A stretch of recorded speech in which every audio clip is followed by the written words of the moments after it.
Bismillahirrahmanirrahim. Today we discuss about alternating current generator.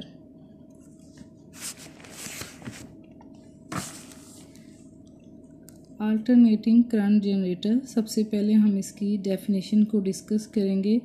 A current generator is a device that converts mechanical energy into electrical energy. तो AC generator हमारे पास या ये alternating current generator, इसको हम कहते हैं AC generator. ये ऐसा डिवाइस है जो मैकेनिकल एनर्जी को इलेक्ट्रिकल एनर्जी में कन्वर्ट करता है. ये हमने इसकी सिंपलेस्ट सी डायग्राम है, इसको हम समझेंगे.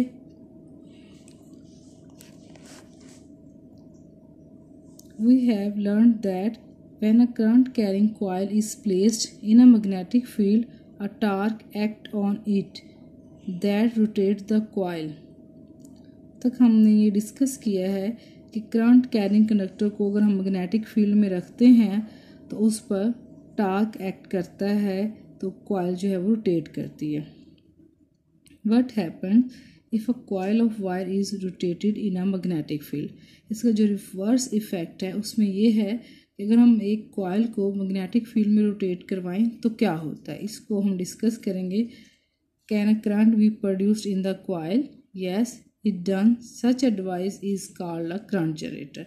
तो करंट जनरेटर एक ऐसा डिवाइस है जिसमें कॉइल को हम मैग्नेटिक फील्ड में रोटेट करते हैं, तो इसमें क्या होता है, करंट प्रोड्यूस होता है.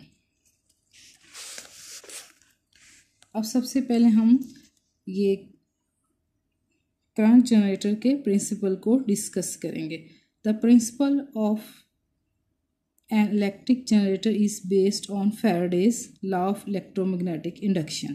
तो Faraday's law of electromagnetic induction जिसको ऑलरेडी हमने डिस्कस किया है, तो वही इसका बेसिक प्रिंसिपल है. तो क्या है हमारे पास, when a coil is rotated in a magnetic field by some mechanical means, magnetic flux through the coil changes and consequently an EMF is induced in the coil and current is induced. तो Faraday's law of electromagnetic induction में ये हमारे पास कि किसी conductor को जब हम magnetic field में मूव करवाते हैं तो उसका फ्लक्स चेंज होता है. फ्लक्स चेंज होता है तो ईएमएफ इंड्यूस होती है, करंट इंड्यूस होता है. तो यही हमारे पास एसी जनरेटर का बेसिक प्रिंसिपल है. If the generator is connected to an external circuit and electric current is the output of the generator. हम क्या करते हैं कि जो जनरेटर है इसको एक्सटर्नल सर्किट से अगर हम कनेक्ट कर दें तो हमारे पास क्या होगा, ये करंट इसकी आउटपुट है. Let a rectangular loop of wire of area A. ये एक हमारे पास रेक्टेंगुलर कॉइल है जिसका एरिया हमारे पास ए है, placed in a uniform magnetic field. अब ये इसमें हमारे पास इसका यूनिफॉर्म मैग्नेटिक फील्ड B है. The loop is rotate about Z axis through its centre at constant angular velocity omega. तो हमारे पास ये देखें कि हम ओमेगा एंगुलर वेलोसिटी से ये जो लूप है मैग्नेटिक फील्ड में, ये आपके पास कॉइल जो है वो रोटेट कर रही है, उसकी एंगुलर वेलोसिटी ओमेगा है. One end of the loop is attached to a metal ring R and the other end of the ring and to the ring R prime. अब ये इस हमारे पास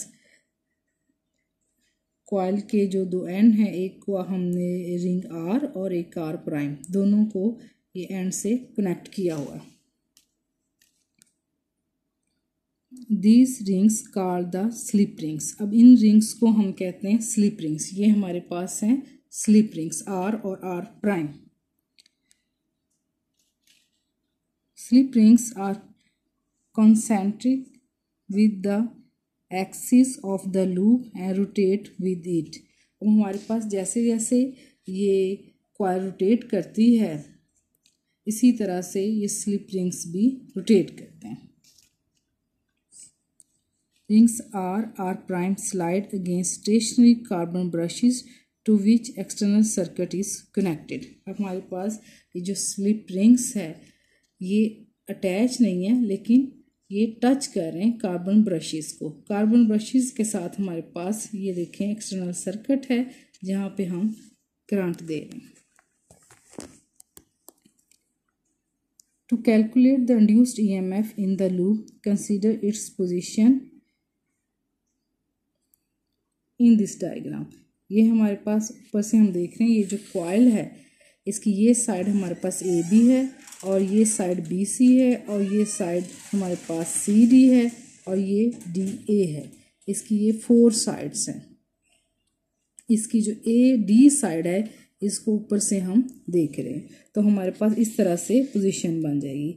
ये मैग्नेट का नॉर्थ पोल, ये south pole, ये अपवर्ड डायरेक्शन से ये हमारे पास ए डी पोर्शन है कॉइल का, ये वाला पोर्शन, ये ए डी पोर्शन, इसको हम अपवर्ड डायरेक्शन से देख रहे हैं।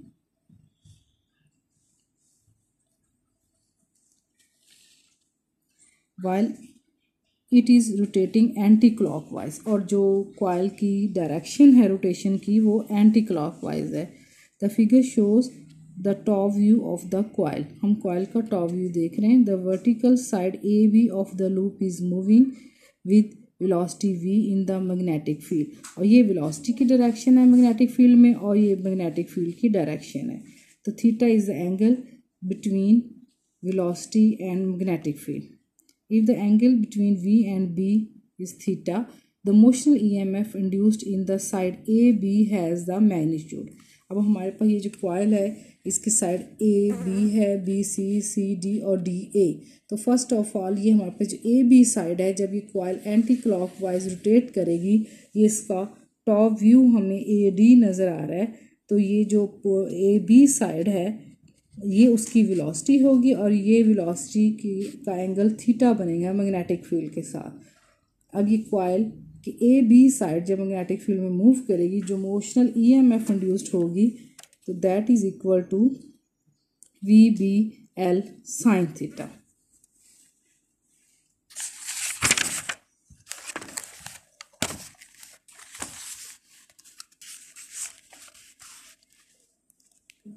The direction of the induced current in the wire AB is the same as that of force F experienced by the charges in the wire। अब हमारे पास wire की जो साइड ए बी है उसमें जो चार्जेस हैं उन पर जो फोर्स लग रही है उसकी जो डायरेक्शन होगी और वही करंट की डायरेक्शन होगी। That is from top to the bottom, कि ये हमारे पास साइड ए बी है तो टॉप से बॉटम की तरफ करंट की डायरेक्शन होगी। इस डायग्राम में हम देखें तो ये देखें कि जो ए बी साइड है जब ये इस तरह से ये मूव करेगी मैग्नेटिक फील्ड के अंदर तो करंट की डायरेक्शन ए से बी की तरफ से होगी, टॉप से बॉटम की तरफ। और ये जो साइड सी डी है इसमें करंट की डायरेक्शन सी से डी की तरफ होगी।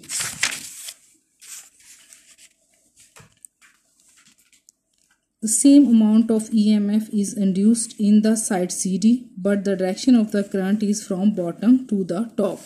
अब ये जो CD साइड हमारे पास होगी इसमें करंट की डायरेक्शन बॉटम से टॉप की तरफ होगी और ये जो AB साइड है इससे टॉप से बॉटम की तरफ होगी।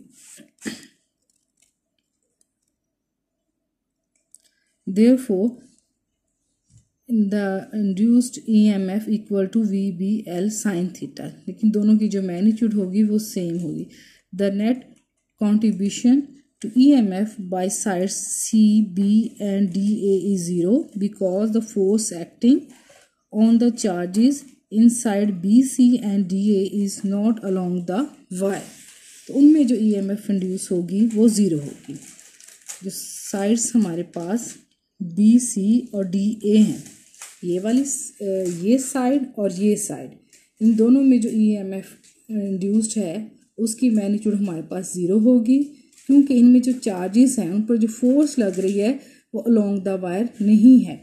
जबकि साइड ए बी इसमें जो चार्जेस हैं उन पर जो फोर्स लग रही है उसकी डायरेक्शन टॉप टू बॉटम है। और ये जो साइड सी डी है इसमें जो फोर्स की डायरेक्शन है वो बॉटम से टॉप की तरफ है। लेकिन ये साइड और ये साइड हमारे पास बी सी और डी ए जो साइड है इनमें जो फोर्स की डायरेक्शन है, जो चार्जेस पर फोर्स लग रही है वो नॉट अलोंग द वायर है। तो EMF जो है BC पोर्शन में और DA में उसकी मैग्नीट्यूड 0 होगी। Since both the EMF in the side AB and CD drive current in the same direction around the loop. अब ये जो करंट की डायरेक्शन हमारे पास बन रही है वो इस तरह से अलोंग द लूप है। इस डायग्राम में हम देखते हैं तो ये देखें करंट की डायरेक्शन A से B और इस तरह से, और फिर C से D की तरफ है।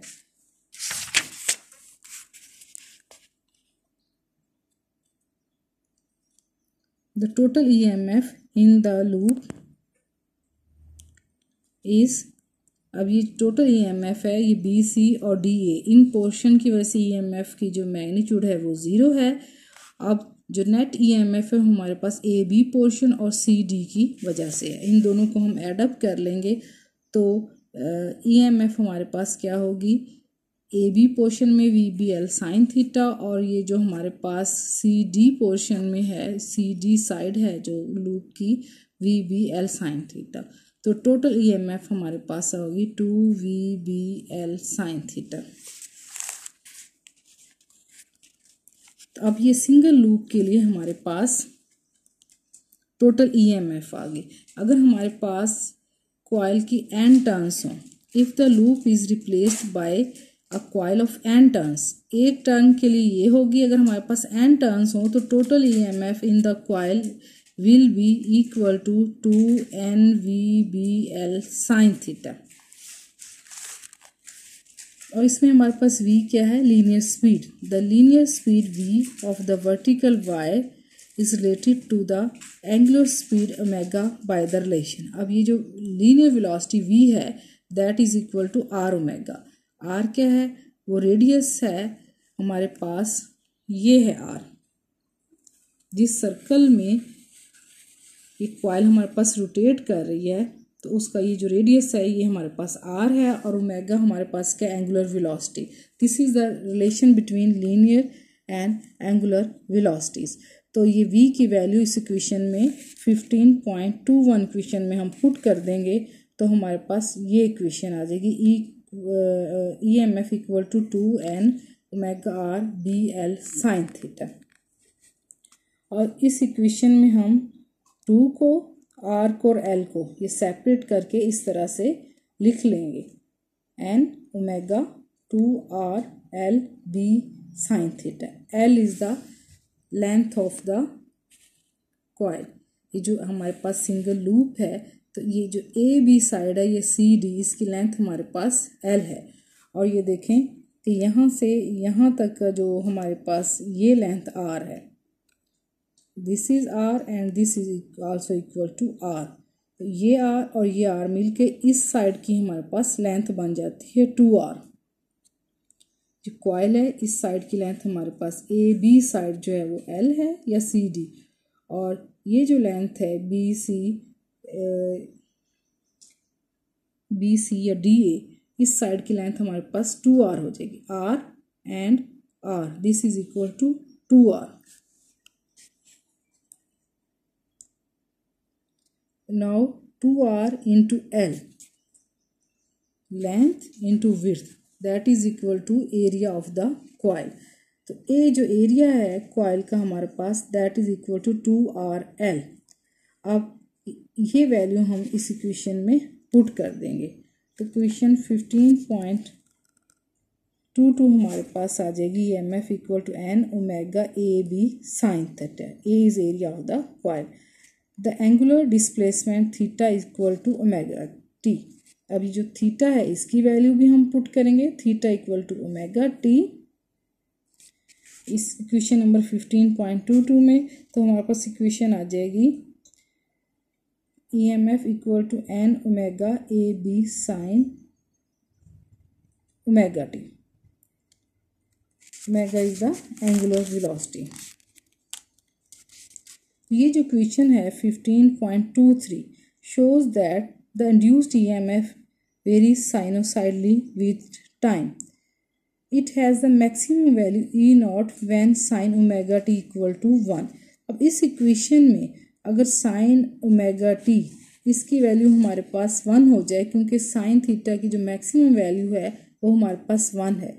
जब ये वैल्यू 1 हो जाए तो EMF हमारे पास मैक्सिमम हो जाएगी, that is equal to E0 n omega AB। अब ये जो हमारे पास है n omega AB that is equal to E0, तो इसकी ये वैल्यू हम इस इक्वेशन 15.23 में पुट करेंगे तो हमारे पास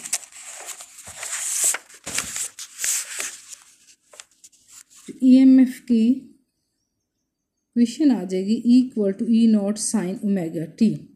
तो ये फाइनल इक्वेशन है हमारे पास, EMF induced in the coil having n turns. अब इस इक्वेशन को हम यहाँ पे और यहाँ पे दोनों तरफ R से डिवाइड कर दें कि ये देखें यहाँ भी हमने R से डिवाइड कर दिया और इस साइड को भी हमने R से डिवाइड कर दिया। R क्या है? R is the resistance of the coil. दोनों तरफ डिवाइड कर दें तो ओहम्स लॉ से E over R equal to I and that is equal to I0। E0 over R that is maximum current, I equal to I0 sine omega t। तो ये equation number 15.25। इस equation को जब हम दोनों side पे resistance of the coil से divide कर दें तो ये हमारे पास करंट की इक्वेशन आ जाएगी। तो ये वो करंट है जो AC जनरेटर में प्रोड्यूस हो रहा है और ये टाइम डिपेंडेंट है।